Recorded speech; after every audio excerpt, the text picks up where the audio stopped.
अस्सलाम वालेकुम। जेएम उर्दू के साथ मैं हूं मरियम शेख। सबसे पहले news headlines. Islamabad high court ने बगावत के मुकदमे में गिरफ्तार पीटीआई रहनुमा शहबाज गिल को जमानत पर रिहा कर दिया। हमारे लिए अल्लाह ही काफ़ी है और वो बेहतरीन कारसाज है। शहबाज गिल रिहाई के बाद ट्विटर पर फाल। सैलाब से 12,718 किलोमीटर सड़कों और 390 पुलों को नुकसान हुआ। NFRCC के मुताबिक पाक फौज की सैलाब मुतासरा इलाकों में इमदादी सरगर्मियां जारी। पाक आर्मी एविएशन हेलीकॉप्टर्स ने रेस्क्यू के लिए अब तक 526 परवाजें की। गुज़श्ता 24 घंटों में 34 अफराद को बचाया गया।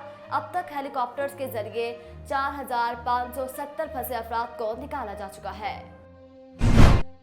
मरियम की पासपोर्ट वापसी के लिए दरखास्त नैब और वफाक से जवाब तलब। लाहौर हाई कोर्ट ने मरियम नवाज की पासपोर्ट के हसूल के लिए दायर दरखास्त पर समाअत के लिए 3 रुकनी बेंच तश्कील दे दिया। अमेरिका का अफगान अवाम के लिए नए इमदादी फंड का ऐलान। अमेरिकी महकमा खारजा के मुताबिक अफगान फंड में $35 अरब की रकम मुख्तस की गई। ये रकम तालिबान की नहीं बल्कि अफगान अवाम के फायदे के लिए है। शंघाई ताउन तंजीम का सरबराही इजलास उज़्बेकिस्तान के शहर समरकंद में आज से शुरू होगा। पाकिस्तान की नुमाइंदगी वज़ीर-ए-आज़म शहबाज शरीफ करेंगे।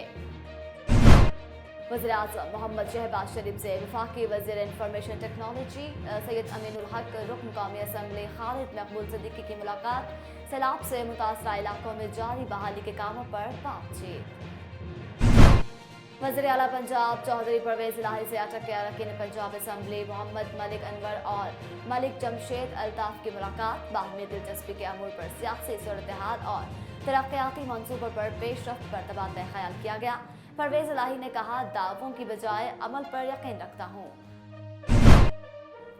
सरवरी जमात पाकिस्तान के रूहानी पेशवा मखदूम जमील अल-ज़मान और सूबाई वज़ीर रेवन्यू मखदूम महबूबुल ज़मान का सैलाब मुतासरीन में 35,000 राशन बैग तकसीम करने का ऐलान।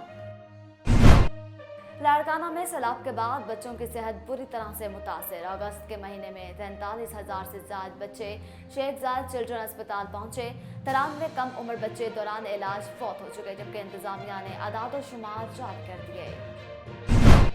हंगू में चहलम शहदाए करबला के मौका पर दफा 144 का नफाज। डिप्टी कमिश्नर रफीक खान महमद का कहना है कि 15 सितंबर से 21 सितंबर तक दफा 144 नाफिज रहेगी। इंग्लिश क्रिकेट टीम 17 साल बाद पाकिस्तान पहुंच गई। एयरपोर्ट पर पाकिस्तान क्रिकेट बोर्ड के आला हुकाम ने मेहमान टीम का इस्तकबाल किया। T20 world cup Pak Bharat match के तमाम टिकट फरोख्त। दोनों टीमों के माबैन मैच 23 अक्टूबर को ऑस्ट्रेलिया के क्रिकेट ग्राउंड में खेला जाएगा। दरियाए रावी में थैलियां फेंकना गलती थी। अदाकारा रेशम ने गलती का इतराफ करके मुआफ़रत कर ली।